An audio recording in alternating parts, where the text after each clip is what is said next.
আসসালামু আলাইকুম। আশা করি তোমরা ভালো আছো। তোমাদের দোয়া আল্লাহর রহমতে আমরাও ভালো আছি।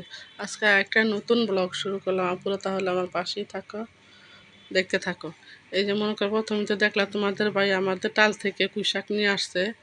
আর এই যে দাঁড়া তো দিনকে আনছিলাম, তোমাদের দেখাইছি বাত্তি দাঁড়া, এটা তোমাদের ভাই না আমি বলতেছে, বলে কুরবানি মাংস দিয়ে রান্না করো, আর এই পুঁইশাক দিয়ে শিং মাছ ভেজে রান্না করব। এই যে দেখো শিং মাছগুলা বাঁচতেছে, আর ওই পাশে দাঁড়া দিয়ে গরুর মাংস রান্না করতেছি, আর এই পাশে মনে করো শিং মাছটা বসায় দিলাম বাজা। তাহলে আপনারা আমরা পাশেই থাকো, দেখতে থাকো। আজকের ব্লগে একটা স্পেশাল জিনিস আছে।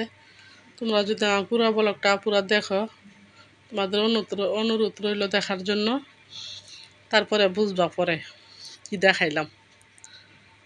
এই যে দেখো, দাঁড়ার তরকারিটা হয়ে গেছে, মাছ ভাজা হয়ে গেছে। এখন পুঁইশাকের তরকারিটা বসায় দিতেছি আপুরা। মাছ ভাজা তো ওই পাশে দিয়ে দিছি। এই যে দেখো মাছটা ভাজা হয়ে গেছে।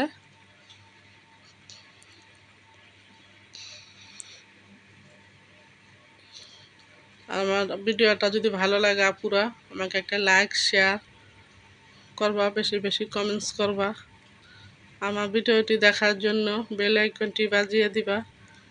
দেখো এই যে তরকারিটা কষানো হয়ে গেছে, এখন আমি ঝোল দিয়ে দিব আমাদের গাছের পুঁইশাক এগুলা।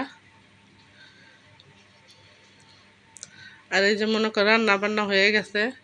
হয়ে যাওয়ার পর আমি আবার আমাদের বাপের বাড়ি বেড়াইতে গেছিলাম। তখন আমার আব্বা নরসিংদী শিবপুর ওইখানে থাকে, ওইখানে চাকরি করে ব্যাংকে। ওইখানেতে মনে করো এই খুতনি আসছে, তোমাদের সাথে শেয়ার করলাম। আমার জন্য মনে করো 10 কেজি খুতনি আসছে, আমার ভাই বোনদের জন্য আনছে। আমি আবার এগুলো নিয়ে আসা পড়ছে, আমারটি অগরে রয়েছে। আর আজকে যে দেখো বাসায় কিভাবে দই বানানো হয়, এটাই তোমাদের সাথে শেয়ার করব। এই যে দেখো দুধের মনে করো 1 ঘন্টার মতো যা, মনে করো 5-10টা বলক দিছি। দেওয়ার পরে এই যে দেখো আবার চিনি দিতেছি, চিনি দিয়ে আবার 3-4টা বলক দিব।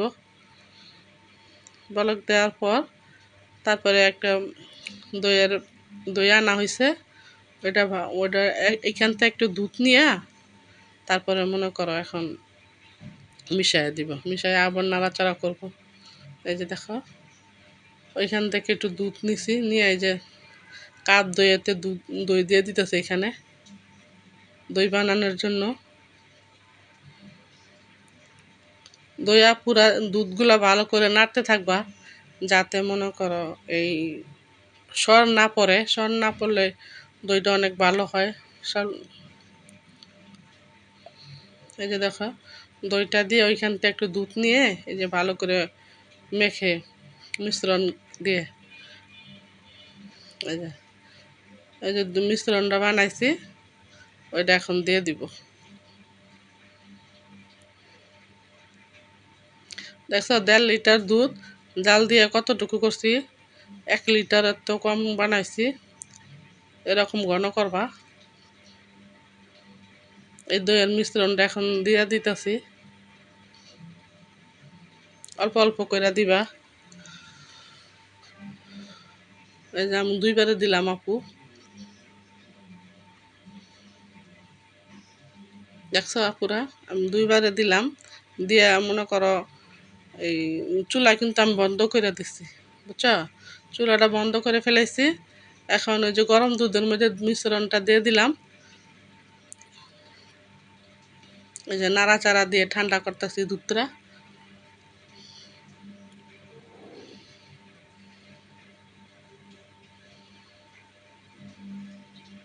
এই যে ঠান্ডা কুসুম গরম ঠান্ডা হয়েছে পুরা, কিন্তু ঠান্ডা দেওয়া যাবে না, কুসুম গরম, যাতে আঙুলটা দিলে যেভাবে সহ্য হয় ওই ওই পরিমাণ ঠান্ডা করে। এই যে মনে করো আমাদের বাসায় আবার দইয়ের পাতিল ছিল, তোমাদের ভাইয়া ওই দিনকে আবার কিনে আনছিল দই, ওই খাইয়ে আবার রেখে দিচ্ছিলাম পাতিলটা।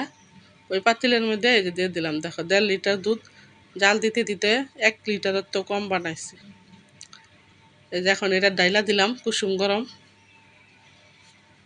এই যে এখন দেখো মানে সন্ধ্যার দিকে 9টার দিকে দুধটা জাল দিয়ে দইটা বানাইছি।